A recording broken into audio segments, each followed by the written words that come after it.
ಶ್ರೀ ಸಾಯಿರಾಮ್ ಕೃಪಾ ಕಟಾಕ್ಷ ಸಿದ್ಧಿರಸ್ತು. ಶುಭಂ ಭಯ ಸಾಯಿರಾಮ್, ಶುಭಂ ಭಯ ಸಾಯಿರಾಮ್, ಶುಭಂ ಭಯ ಸಾಯಿರಾಮ. ಸಮರ್ಥ ಸದ್ಗುರು ಸಾಯಿನಾಥ್ ಮಹಾರಾಜ್ ಕಿ ಜೈ. 2ನೇ ಅಧ್ಯಾಯ ಪ್ರಾರಂಭಿಸುತ್ತಿದ್ದೇನೆ. ಕೃತಿಯ ಧ್ಯೇಯ, ಕಾರ್ಯಕ್ಕೆ ತಕ್ಕ ಧೈರ್ಯ, ಹೇಮಾಡಪಂಥ ಎಂಬ ಬಿರುದು ಬಂದ ಬಗೆ, ಗುರುವಿನ ಅವಶ್ಯಕತೆ.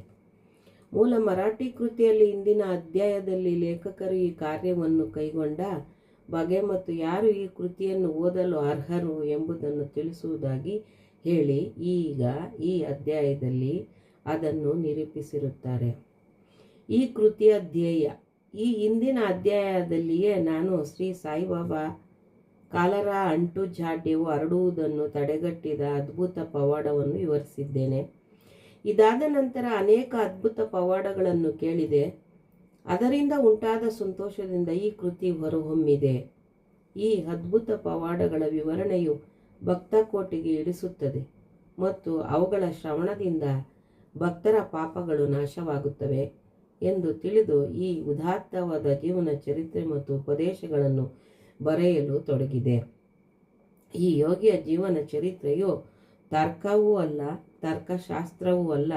ಇದು ನಮಗೆ ನೈಜವಾದ ಆಧ್ಯಾತ್ಮಿಕ ರಾಜಮಾರ್ಗ. ಅಸಮರ್ಥತೆ. ಹೇಮಾಡಪಂಥರು ಈ ಕಾರ್ಯವನ್ನು ಕೈಗೊಳ್ಳಲು ತಮಗೆ ಯೋಗ್ಯತೆ ಸಾಲದೆಂದು ಭಾವಿಸಿದ್ದರು.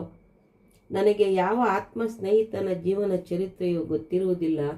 ನನ್ನ ಜೀವನ ಚರಿತ್ರೆ ನನಗೆ ತಿಳಿಯದು. ಹೀಗಿರುವಾಗ ಓರ್ವ ಮಹಾಯೋಗಿಯ ಜೀವನ ಚರಿತ್ರೆ ಬರೆಯಲು ಸಾಧ್ಯವೇ? ಅವರ ಅವತಾರವನ್ನು ವಿವರಿಸಲು ಶಕ್ತನೇ?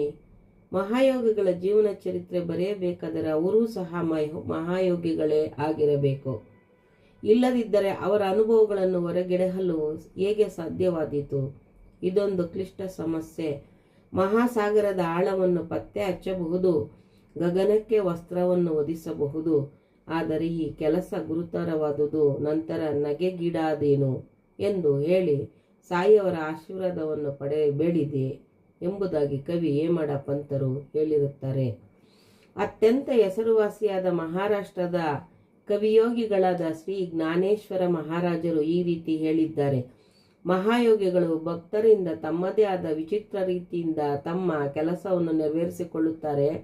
ಸಂತರ ಧ್ಯೇಯವನ್ನು ಸಾಧಿಸಲು ಭಕ್ತರು ಬಾಹ್ಯ ಪ್ರತೀಕರಷ್ಟೇ.